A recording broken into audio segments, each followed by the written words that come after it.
Welcome to the Spurs vs. Everybody Summer League edition post-game show. The Spurs get their revenge on the Knicks and get their first win of this whole Summer League, including the California Classic.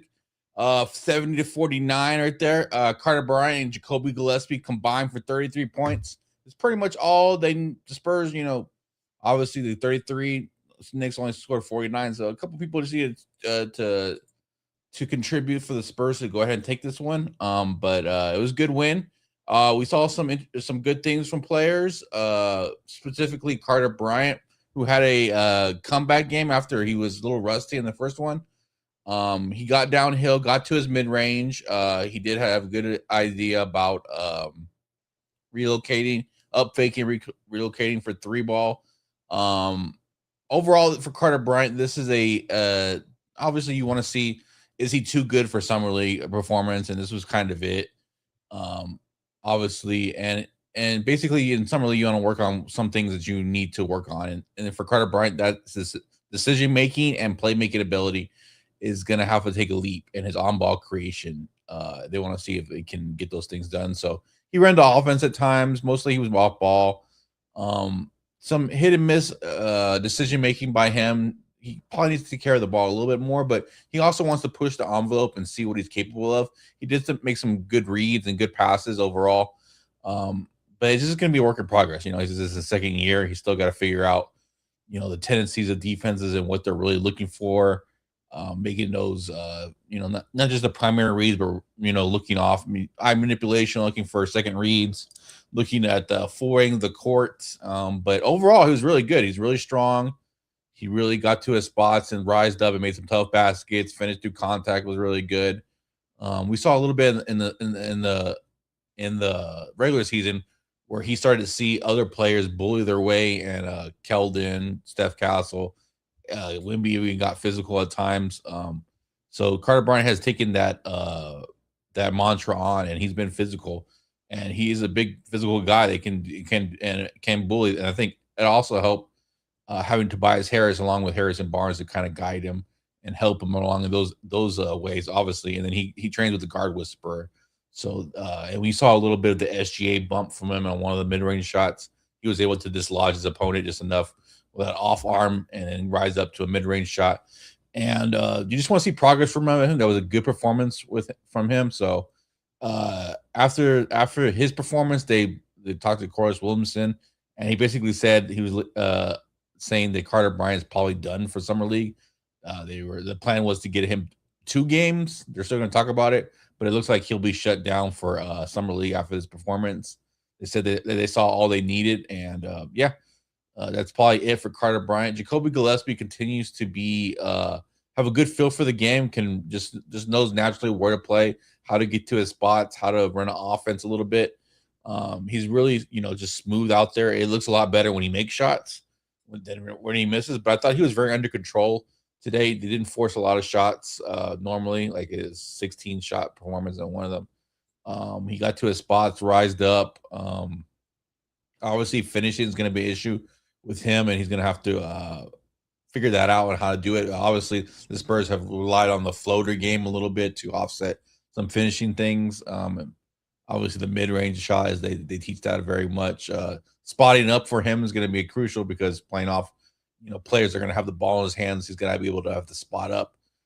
He's an important, he's a little important piece. Like David Jones Garcia may not be with the Spurs team anymore, and the Spurs need kind of a scoring guard to ultimately develop and possibly become that third guard after De'Aaron Fox, or if they make a decision about one of the 2 younger guards no longer being part of the Spurs, which I think it ended up being Fox. Obviously, won't be the thing. They're going to have to lean into and find a third guard next to Castle and Harper for the long term, and Jacoby Gillespie being the older, wiser guy. They can they maybe be able to fill that role of a scoring guard off the bench that can give you buckets, also can spot up. So he's going to be a work in progress that you want to see develop.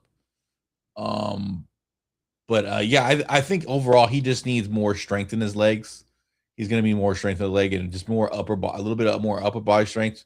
And that jump shot will be, it'll definitely just be easy, automatic wetness. So Yeah, and promising start for promising game from Gillespie. He's been, handling the rock and assisting at a high rate, so and low turnover. So he is he would potential to be a steal if he can keep working on out the kinks in his game and getting stronger and just getting ready.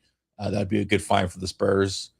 Tars Reed Jr. had an off game touch wise.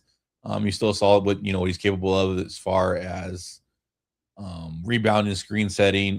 Has some offensive fouls here on screen setting. Just something that happens in the nature of the game. Sometimes the guard needs to wait a little bit longer for him to establish a screen. Sometimes it's just one of those situations. He's been called a couple of times trying to clear out on the layup situation, trying to get space for his guy to get an easy layup. That's probably something he needs to watch. But otherwise, offensive rebound machine, does dirty work. Very talented hands and feet. Can score at will. Is not afraid to go in and post up and almost be like a throwback big and get you buckets. He's physically ready to compete right now, so he should be a piece, the third big that the Spurs could probably go to. Now, there's a lot of hype around him. There are people already want to get rid of Cornette and elevate Reed to that backup big. I wouldn't go that far yet. Cornette that's still his job to lose. Obviously, Reed can obviously get that job if he wants it throughout the season. If Reed ends up proving himself to be the better big out of the Cornette situation, then ultimately that's a good win for the Spurs. So Cornette won't have to be here very much longer, and the Spurs will save money. Obviously, there's question marks on whether I think a lot of people want him to start next to Wemby just because of the rebounding. They got options. So at the end of the day, it's about having options. Tobias Harris is a guy who can rebound at a high rate, and so I think that he'll end up starting. But Tars Reed Jr. may be a guy who eventually could start. Obviously, Jaden Quintons is another guy. Happy birthday, Jaden Quintons. Still not playing, but he's a guy that they project possibly could play next to Wemby long term, or just another option at the big situation. If Tars Reed Jr. and Jaden Quintons are your bigs off the bench, as depth wise, is this something the Spurs had to invest in? And they invested a high level pick. The guy has a high ceiling, and then Tars Reed Jr. I think has a good floor with still has a ceiling in his game, but yeah, he kind of struggled offensive a little bit, but you saw what you need to see from him, and you kind of know who he is at this point. Other than that, there's not a lot left to. I mean, they left Tyler Nichols open a lot. The Knicks guy, he was pretty much the one killing us. For some reason, he just be left open. Like it was almost like an OG situation where he just was left open at times, picking pop situations. Reed kind of fell asleep at one point and got picked on, but he kind of rebounded and picked up his guy at the 3-point line after that. But yeah, Tyler Nichols was the guy who was giving us a lot of trouble. Other than that, like for the Knicks, it was just like really horrible offensive play for them. They couldn't hit shots at all. Bacome Dadier had some easy buckets that he missed. That could have probably put more pressure on the Spurs. But the Spurs look really. Shout out to the Spurs though, and Corliss Williamson for getting the team ready to play. He apparently hit a fire under them, and it showed. They were confident. They were aggressive. They played with fire. They played Spurs basketball. They shared the ball. It was a lot better product than we had seen from the Spurs up to this point. But they got a little lackadaisical in the second half, where the Knicks tried to make a little bit of a run. But ultimately, just Knicks didn't have enough firepower, and the Spurs were able to kind of coast to a win on that situation. Rotation wise, everything but stayed the same except for Milicic Jr. replaced RJ Melendez as a second guy come off the bench. RJ Melendez took a step back in the rotation, and they elevated Milicic Jr. to his position. He reminds me a little bit of Luka Samanic, just like a project as a guy that they want to see something from, so they elevated him to that role over RJ Melendez.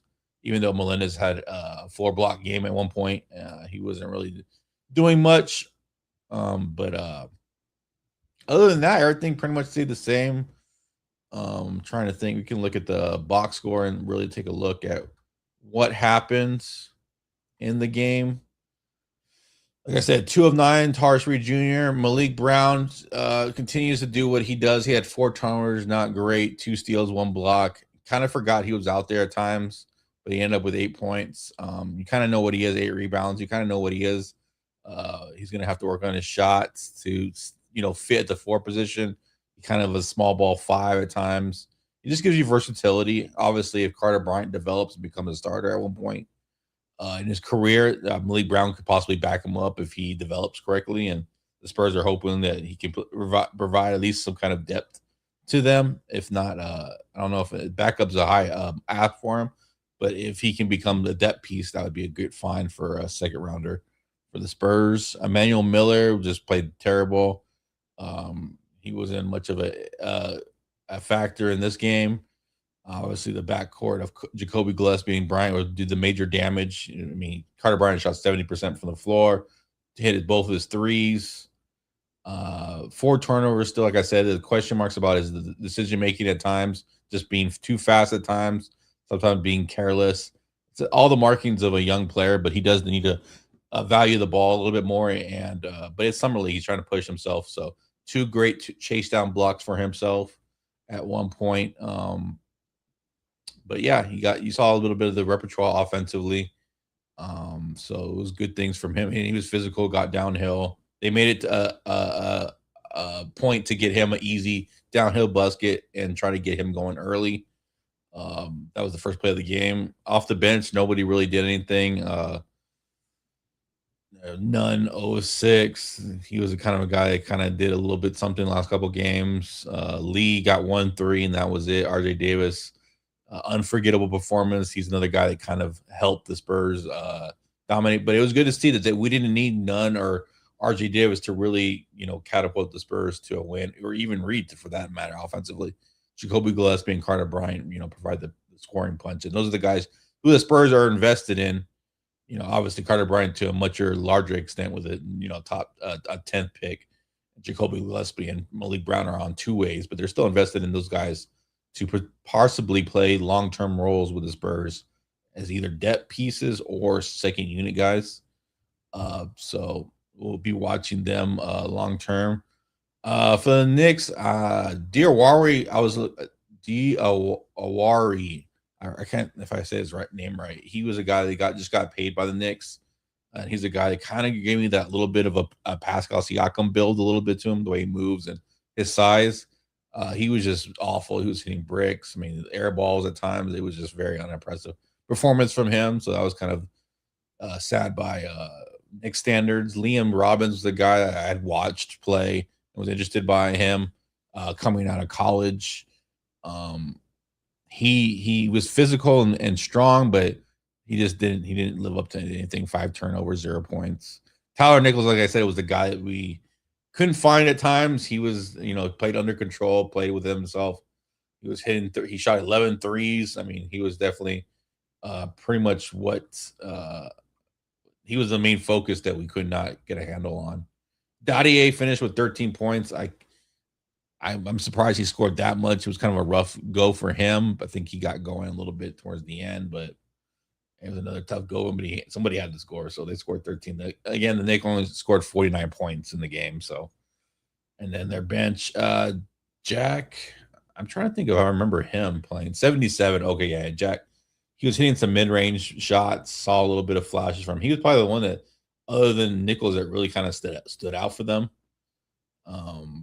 But obviously when you win a championship, your summer league is going to suck a little bit. So that's the same thing with the Spurs situation. Let's look at the team stats real quick and see what ended up happening. Spurs shot 30% from the field. Luckily, the Knicks shot 26%. Spurs 30%, 19%. Like, this is not an offensive juggernaut game, really. Rebounds was good to see, 47 out of 32, and Spurs dominating that category. Obviously, you have some size and athleticism and rebounders out there that can make that happen. 16 offensive rebounds, good thing to get on the glass, make things happen. 15 assists, still like to be closer to 20. 23 turnovers, 22. Both teams had 45 total turnovers. That's just sloppy basketball play, just summer league, just really guys that probably won't be, some of them might not be in the league, just they haven't played together. All kinds of things are going on. You're trying to implement an offense at the same time. That might be too complex for everybody, as some people. So I mean, 23 turnovers is crazy. Tied in 2020 fouls. The Spurs, for a change, led 99% of the time. 22 was the highest lead at one point.